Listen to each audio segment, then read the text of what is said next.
Hello and welcome to another episode of the Talking of Minds podcast.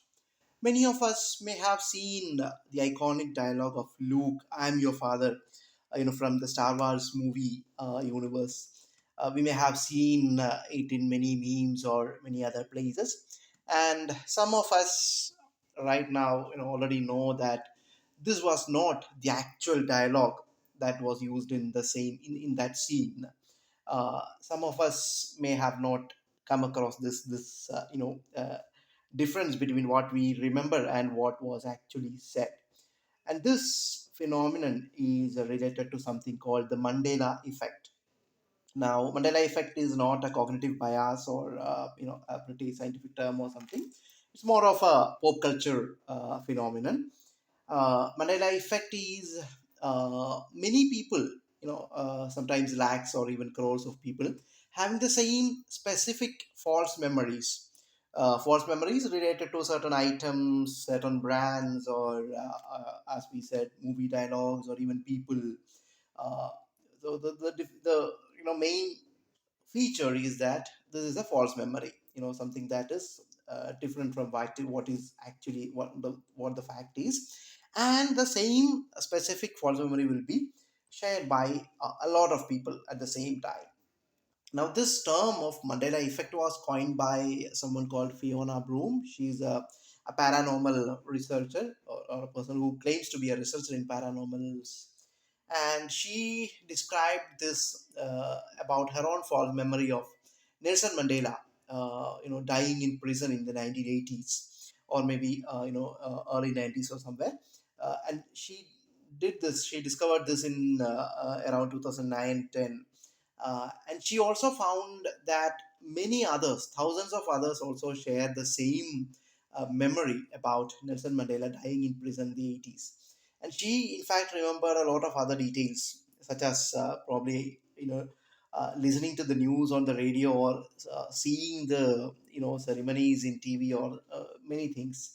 And she found that many other people also shared these false beliefs. In fact, Nelson Mandela was alive back then, and she used some paranormal uh, hypothesis to explain this. She used the examples of, or the concept of parallel realities or multiverses, etc.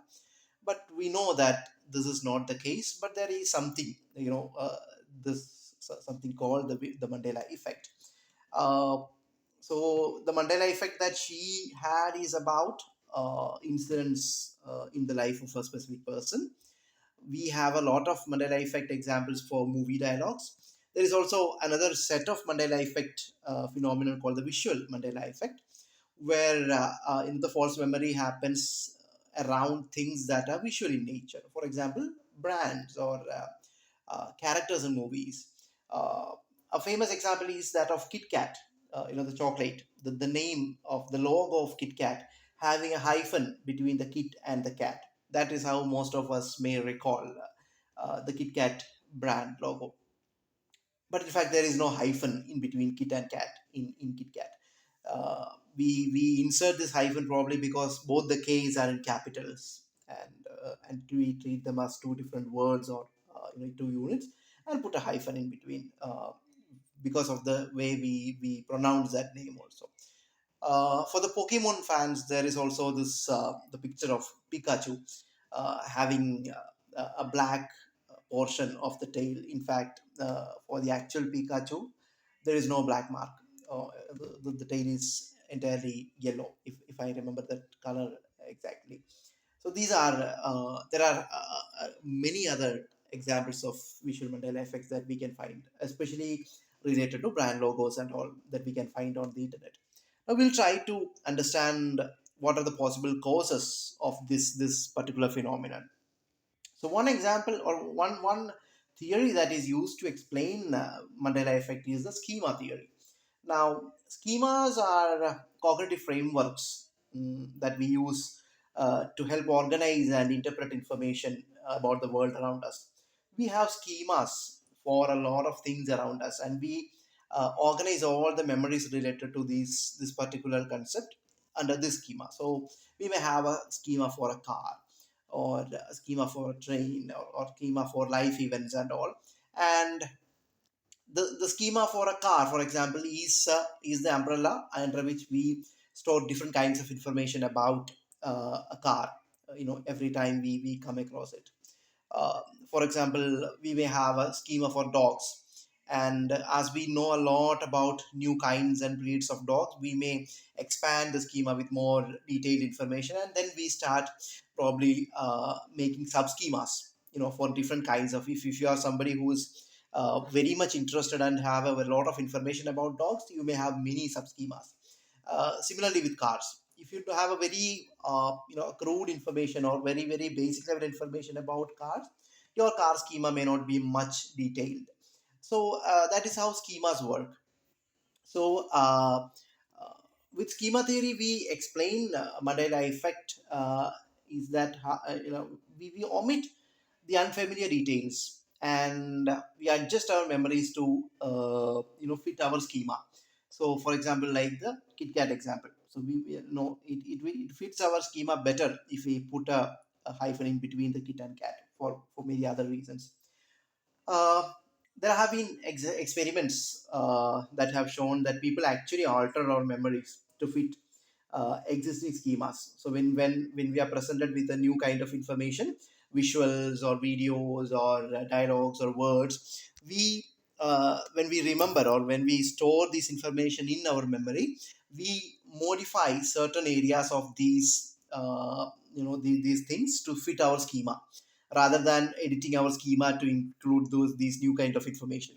So for example, we remember videos or pictures of people doing different things based on our gender roles, or how our schema, how our schema presents gender roles of what is expected by from men and what is expected from women, and those kind of things.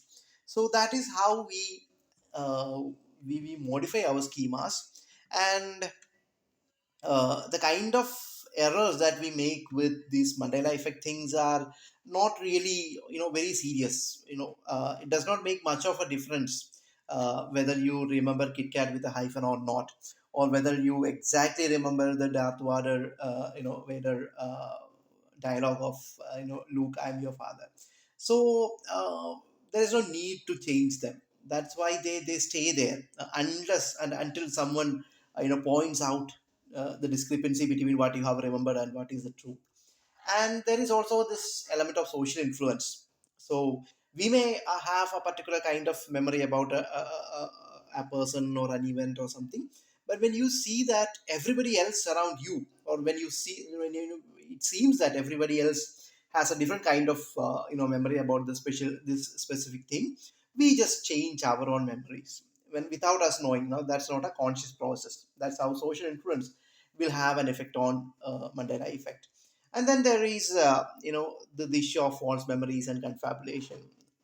That our memories are not fault proof mechanisms, less like replaying a recording or something.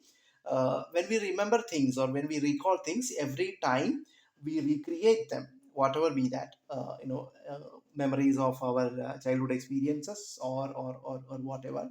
uh, and we associate them with many emotions also. And these emotions will also have a role to play about how we recall these informations.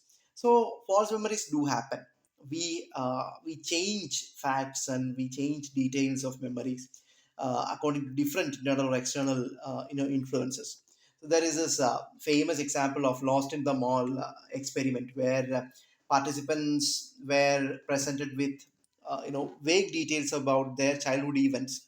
And these details about these events were collected from their mothers or parents, or people around them. uh, these people themselves do not have much of a detailed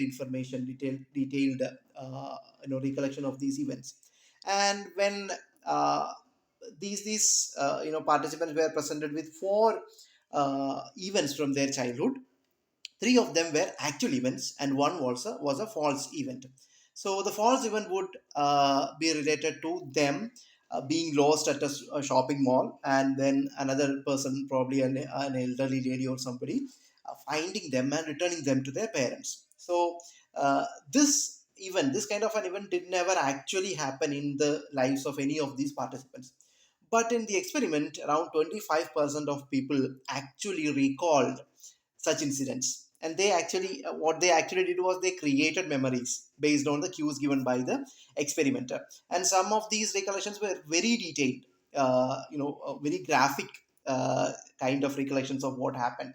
This is how confabulation works. We make up new memories. And this is not a conscious process. We are not actually lying. We make up these memories and they are stored there. And unless somebody tells you that this was a false cue, you may remember that for the entire life. So the point is that memories are not foolproof mechanisms. Memories have these kind of errors in how they are processed and how they are stored and how they are recalled. So these are the things, these are the factors that may explain this phenomenon of Mandela effect. And the question is, why do we study this, or what is the need for, if these are not very very serious things, why do we need to study about them? The thing is about this, memory is not a foolproof mechanism. There are ways in which memories of people can be uh, modified. And if it in the lost in the mall technique, it was about individual participants. But when it comes to Mandela effect, we can see that even lakhs of people can have very wrong recollection of events or things, or any kind of truth. So this phenomenon could be used for even political propaganda or spreading misinformation about people, and actually making people believe that these are the truth. So we need to be aware of these kind of phenomenon, to be careful about what we actually remember, or what we actually think that we remember. And probably there would be times when we may need to look back and actually verify whatever we think that we remember, with details, because our memories are, as I said, in fact, not infallible. So that is what I had to say, share about this particular phenomenon of Mandela effect. And the actual dialogue in the Star Wars movie was, "No, I am your father," and it was not, "Luke, I am your father." So thanks for listening. We'll meet in another episode with more interesting details on psychology or mental health. Thanks for listening.